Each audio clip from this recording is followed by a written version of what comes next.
Verification 2020 through 21 and 2021 through 2022, featuring Program Specialist Kira Mosley Hobbs, Ed Pachetti, Director of Customer Analytics, and Management and Program Analyst Aaron Washington. Hi, and welcome to session 19 for the Federal Student Aid Conference of 2020.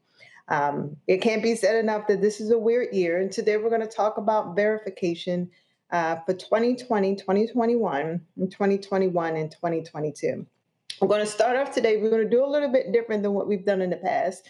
We're going to have the hot topics up front because we know the obvious hot topics that everyone wants to hear about. And then we'll get into the usual subjects about telling you a Cliff Notes version of verification history. We'll get into reminders about verification for 2020 and 2021. We'll talk about verification for 2021, 2022. And then we'll get into some information about verification rates and just give you some updates of what we're doing in trying to focus on that subject matter also. So for hot topics this year, of course, the number one hot topic is COVID-19 or the coronavirus and how it is going to affect verification.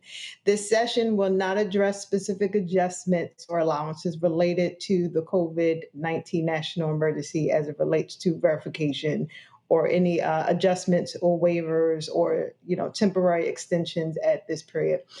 For information related to COVID-19 and any additional guidance currently afforded to institutions with respect to verification, you need to attend General Session number 5, the Federal Update on COVID-19 and Higher Education Policy.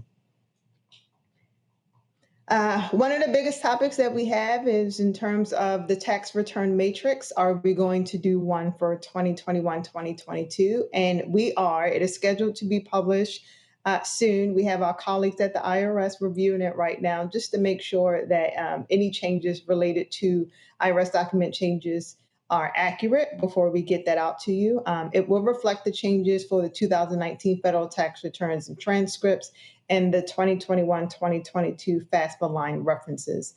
So some of the changes you're looking at is the federal tax form line numbers changed to show that they are numerical order instead of maintaining the original 1040 tax line. If you remember, for when they changed the tax form in 2018, if it was on the original tax 40 and it was line, let's say 28, and then another line from tax 40, tax return 1040 moved to another tax schedule and it was line 42. On the new schedule one, it would say line 28, and then the next line would be line 42, even though it's one after the other. So what they did for 2019 is just renumber it so that on schedule one, for example, is 1, 2, 3, 4 instead of 28, 42, and 51. So the IRS tax return transcripts also allows for the presentation of information from both the old pre-2018 and the new 2018 and after tax forms. And so you may see what appears to be duplicate lines, but the only information that will appear for you when looking at the transcripts is those that are applicable to the tax year that you're using. And so just not to get that confused, but at least that's information that is available to you. Moving on. Another hot topic is the Future Act. So we all know that the Future Act passed on December 19, 2019. It was called the Fostering Undergraduate Talent by Unlocking Resources for Education Act. And what it is, it's supposed to streamline the communication between the IRS and the FSA in order to get federal tax information into the FAFSA in a way that's a bit more streamlined and natural than the IRS DRT. So, the hot topic is when do we going to see the outcomes of the Future Act? And we are actually still working on it and collaborating with our colleagues over at the IRS. Just a reminder that the Future Act amends Section 6103 of the Internal Revenue Code, and that'll allow the data sharing between the IRS and FSA. Before 6103 put limitations on data sharing. And so we basically, the amendment gives FSA a waiver to be able to connect directly to the IRS to get tax return information to put into the FAFSA. The FSA and IRS will continue to collaborate and explore. It's not just the connection that we're looking at, but we're trying to do it in a way that really reduces administrative burden, not only for the applicant, but also for the school. So we just want to make sure we think of everything, we review everything, and we have it full gun ready for you before we go live and implement. Just try to think through everything. Reporting results for groups V4 and V5. So institutions must report the verification results for identity and high school completion status through FAA Access to CPS online. You still have to do that right now. We are reviewing and looking at the outcomes to determine how long we're going to continue to do it and to use the information that we gain from the hard work that you guys are doing in this area. And we continue to appreciate all that you do, really. And the subject of verification in general, not just for V4 and V5. Any progress that you think that we've made in the past couple of years could not have been done without you. And so I know we don't say it enough. Thank you so much for being patient with us through the verification process.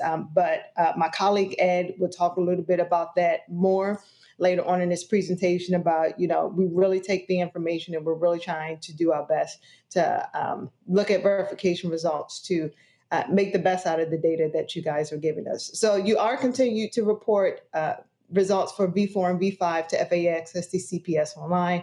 Please note that there is a discrepancy between the language in the Federal Student Aid Handbook and FAA Access to CPS online. Both items listed below mean the same thing, that the verification was completed using a notary. So for the application and verification guide, it states that option 2 is verification completed using notary, no issues found. And then the FAA Access to CPS online guide states, when you go in there, it states that option 2 is verification of both identity and high school completion status were satisfactorily completed remotely by use of a notary and no issues were found. So FAA Access is a little bit more wordy than the handbook, the ABG, but the outcome for 2 is still the same on the interpretation of it. So just keep that in mind. So now I'm going to pass it over to my colleague, Aaron Washington in OPE, and he'll get more into verification history and verification requirements. Aaron? Yeah, so we like to begin each verification presentation with a pretty high-level overview for those listening that are new to financial aid. When a student submits the FAFSA, they may be selected by the CPS to verify certain data put into the form. Since 2013, the department has added and removed tracking groups and acceptable documentation requirements for students to successfully complete verification.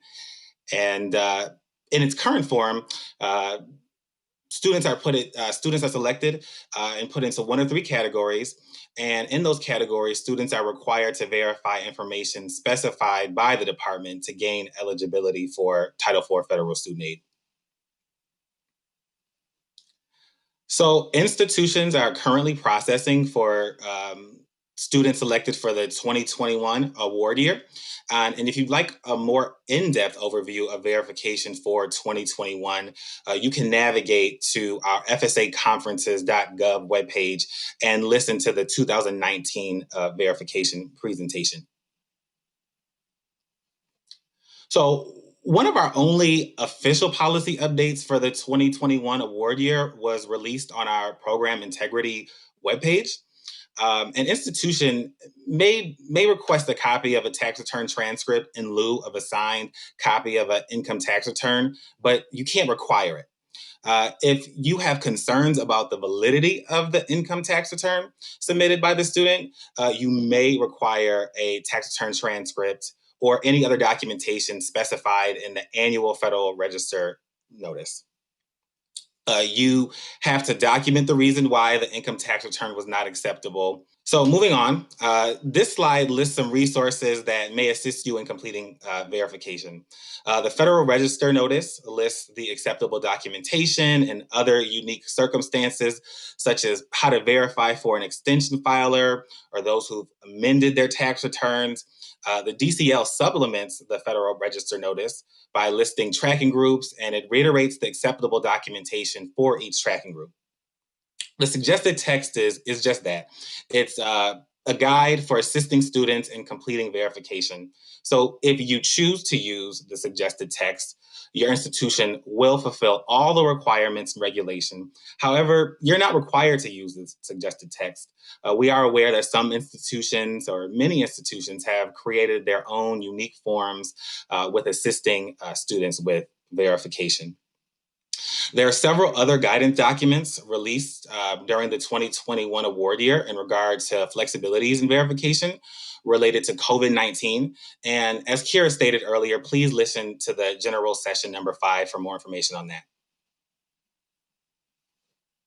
So the Federal Register notice for the year 21-22, the 2021-22 award year, was released on September 3rd, 2020.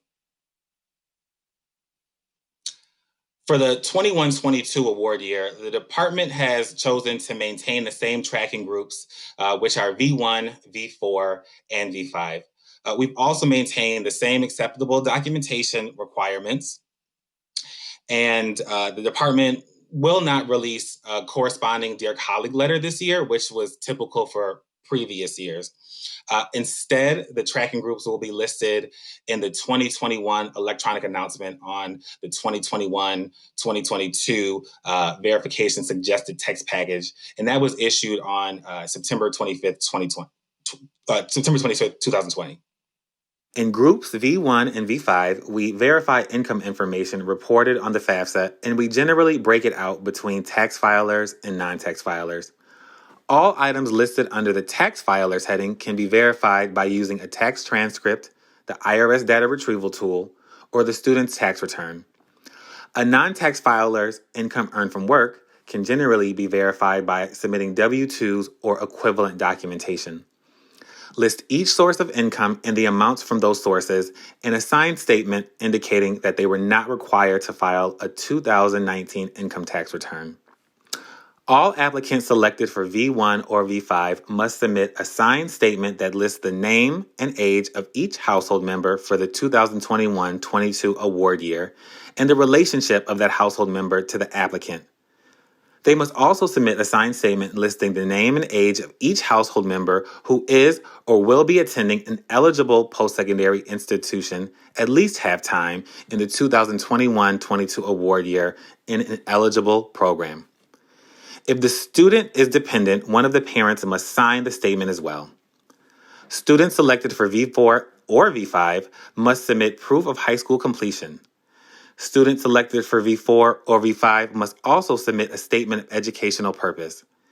This must be the exact text from the Federal Register notice. Please note the department did extend certain flexibilities in regard to every topic listed on the slide due to COVID-19.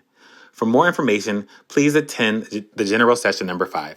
So upon application to the IRS, a tax filer may be granted an extension beyond the automatic extension. We've listed the documentation you're required to collect from the student in the event that the student was granted an extension beyond the automatic filing extension. One thing to note is that you may require a tax filer with an extension to subsequently submit documentation after the tax return is filed. And in this case, you must re-verify the information on the FAFSA. Several years ago, the department became aware that certain individuals had difficulty in obtaining a verification of non-filing from the IRS, and we subsequently released guidance in 2019 allowing flexibilities around the verification of non-filing. So non-tax filers that are unable to obtain a verification of non-filing are allowed to submit a signed statement certifying they made an attempt to obtain the verification of non-filing and that the non-tax filer was unable to do so. Extension filers required to submit a verification of non-filing have to submit additional information in their signed statement. And all that is listed here on the slide as well. So the last thing I'll mention in regard to the verification of non-filing is that individuals without a Social Security number or an ITIN or EIN, some number from the IRS, will likely be unable to obtain a verification of non-filing from the IRS. In these cases, institutions are allowed to accept the items listed on the screen. An automatic zero expected family contribution is an analysis of income thresholds and other criteria that, when met, automatically produce a zero expected family contribution for a student.